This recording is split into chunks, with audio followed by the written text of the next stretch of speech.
very powerful thing. The words can get into your soul, the lyrics, they can even make you cry. The beat can take over your body and send impulses. We call it dancing.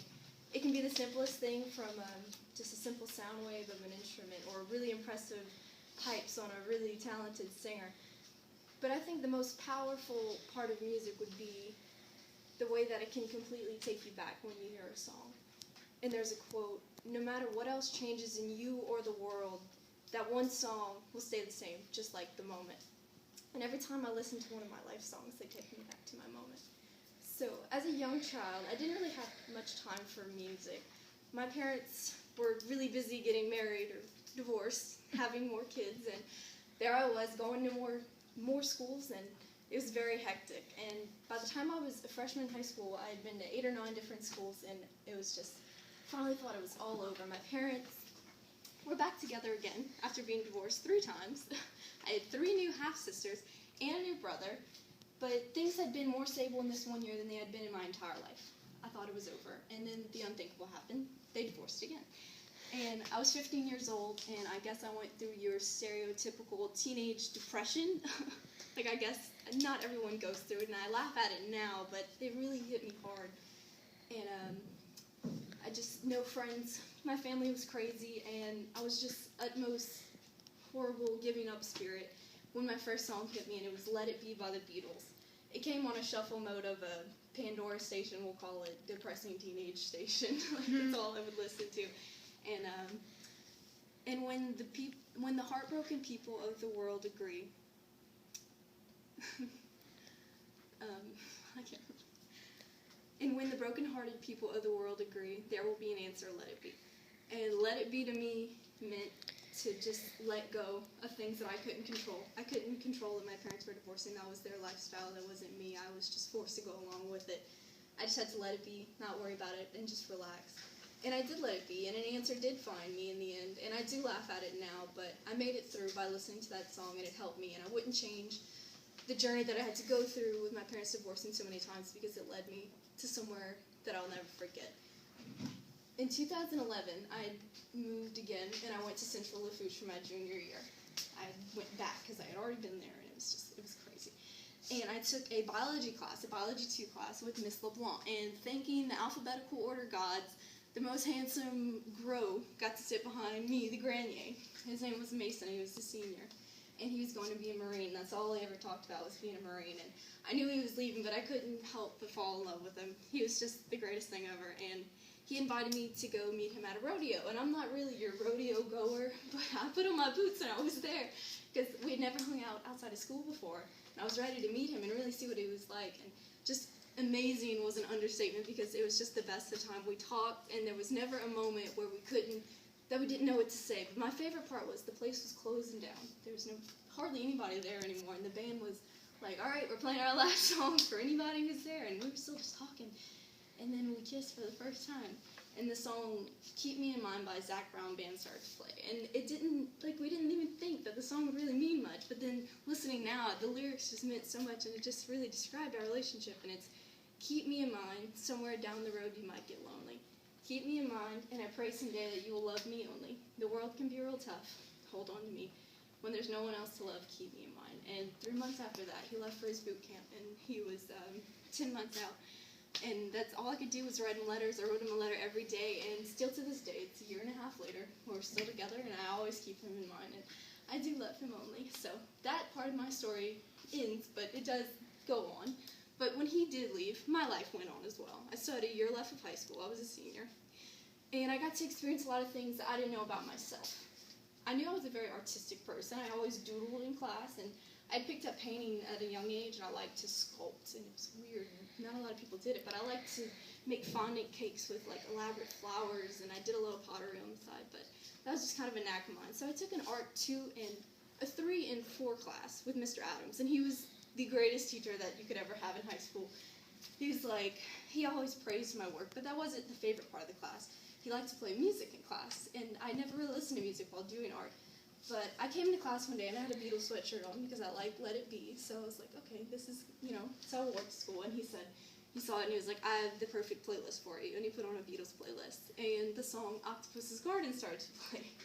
I'd like to be under the sea in an octopus's garden in the shade. He let us in, nowhere we've been, in an octopus's garden in the shade. We'd sing and dance around because we know we can't be found. And the lyrics don't seem like they mean a lot, but when if you hear the song, the instruments, you can't even describe what they are because it's like nothing you've ever heard, and it just awakened in a creative like soul inside of me. And anytime I do art, still to this day, I will jam to the Beatles because it just awakens my sculpting hands, and that's like they're just random happiness. Like the song doesn't make sense, but you just feel happy listening to it, and that allows me to produce my best work, my masterpieces. All have come from when listening to the Beatles. So Octopus's Garden not only was my first artistic awakening, but it was also the beginning of my long-lasting love for the Beatles. That's by far my favorite band. So then I made a lot of art pieces my senior year, and I really enjoyed it. But then the glorious day came, and I graduated, just like everybody else, and my class did. And for my senior trip, I went to Ohio. Mason had a lot of family in Ohio, so we went. And so my senior trip, we went for 2 weeks. And I got to spend my 18th birthday there. So fresh out of high school, 18 years old, adult life, yeah, whatever I want. And I'm in Ohio, and it's crazy. I've never really been anywhere, and I just think, I'm like, I need to leave. I have to get out of Louisiana. I just go to one different state, and I realize that I haven't been anywhere. I mean, I've kind of been places, but there's a huge country and a huge world that I haven't even seen. I'm 18 years old, and I'm ready to go out and see it. And where I'm at in my life, I'm just home. I'm in a fast track to living in Graceland my entire life, and I just don't want to be anywhere around here. I'm ready to see everything there is in the world. So, Leaving Home Ain't Easy by Queen ended up being my moving out song, and it totally rocked that. I wasn't mad at my mom, and home life was okay, but she was getting divorced again, and I just was tired of that lifestyle. That wasn't me. It wasn't my decisions to go through her divorces. I was ready to live my own life. So in early July, I moved out, and it was awesome. It still is awesome. And I can make my own decisions. I create my own chaos. I learn from my own lessons. I have such a positive energy in my life, and I just didn't fit in with their chaos, and it's just madness. So now I can live my own life and make my own decisions for my future and my ultimate goal of leaving Louisiana, because I'm ready to move on with my life. So then that leads me to where I am today. I'm in that apartment with my boyfriend, and I work my butt off to make ends meet. I work at a little pharmacy in Thibodaux, and it's like I realize that life is just hard.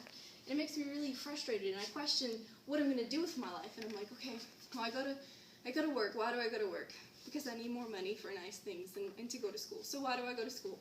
To get a better job. Well, why do I need a better job? To make more money. Well, why do I need more money? I have money. To have nicer things as nice things. It's going to be the whole revolving of my life is just to have nice things and to work so hard and never be able to enjoy the nice things. And it just makes me think, like, is this all my life's going to be about?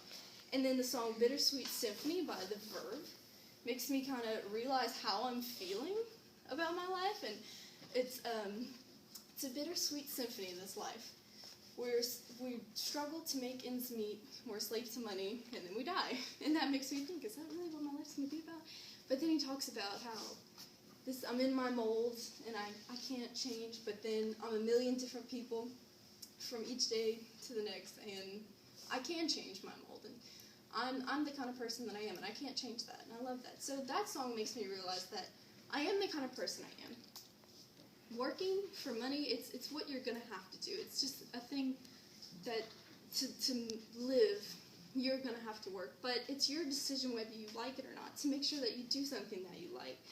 And make sure that, like, you're the kind of person who's going to enjoy what you do, because it could be an enjoyable experience. And if you don't make time to enjoy the little things, then your life will be bitter.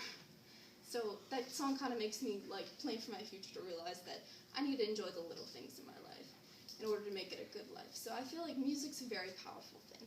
And it can very much bring me back. And anytime I listen to any of my songs, there I am, I'm drunk on the roof during my teenage depression, or I'm kissing my love goodbye off to the boot camp, off to the Marine Corps, or my hands are covered in paint and paper mache, and I'm back in my art, or I'm packing my clothes and my yearbooks, I'm ready to make my own memories, start my own life.